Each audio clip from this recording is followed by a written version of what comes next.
Ce n'est que lorsque le croyant apprend par la foi à trembler en présence de ce merveilleux mystère, vous êtes le temple de Dieu parce que l'Esprit de Dieu habite en vous, 1 Corinthiens 3,16, qu'il se consacre à sa haute vocation, avec le saint respect et la joyeuse confiance qu'il doit avoir. Tant qu'il ne voit que le lieu saint, tant qu'il ne regarde qu'à son cœur, dans la mesure où il est donné à l'homme de voir ce qui s'y passe, il y cherche en vain le Saint-Esprit et souvent il a lieu de déplorer ce que sont ses œuvres. Il faut que chacun apprenne à reconnaître que son temple contient un lieu très saint et que cette présence invisible du Très-Haut doit devenir le point central de son adoration. C'est là le sens que doivent avoir pour nous ces mots de notre confession de foi, je crois au Saint-Esprit. Et comment venir à croire à cette présence invisible de Dieu?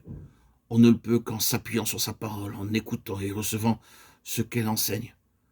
Prenons la peine de croire que réellement Dieu veut faire ce qu'elle nous dit.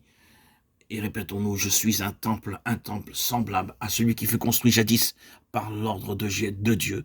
Dieu veut que je voie là ce que je suis moi-même, le lieu très saint, en former le point central essentiel.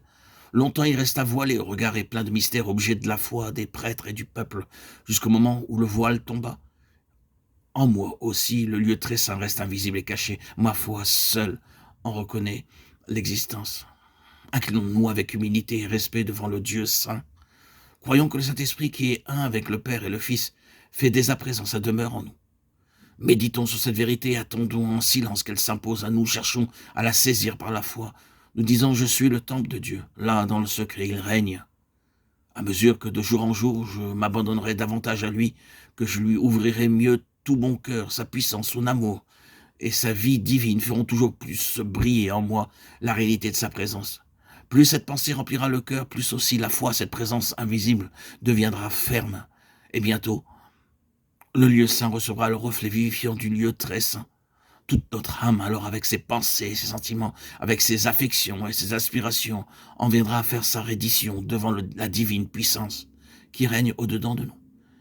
Et au travers de nos tristes expériences, au travers de nos chutes et de nos péchés, commencera à luire un rayon d'espérance.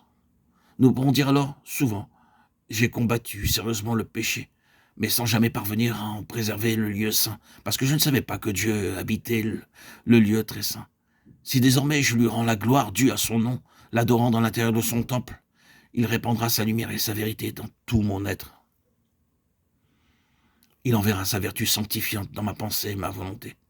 Mon corps aussi ressentira son action puissante à mesure que mon âme sera plus entièrement soumise à son contrôle, à mesure que les convoitises, les passions et jusqu'à la moindre pensée lui seront assujetties. Cet esprit invisible donnera le coup de mort aux actes du corps, tandis que le fleuve d'eau vive qui sort du trône de Dieu et de l'agneau se répandra dans ma nature entière, purifiant et vivifiant tout de sa vertu divine. Apocalypse 22, 1.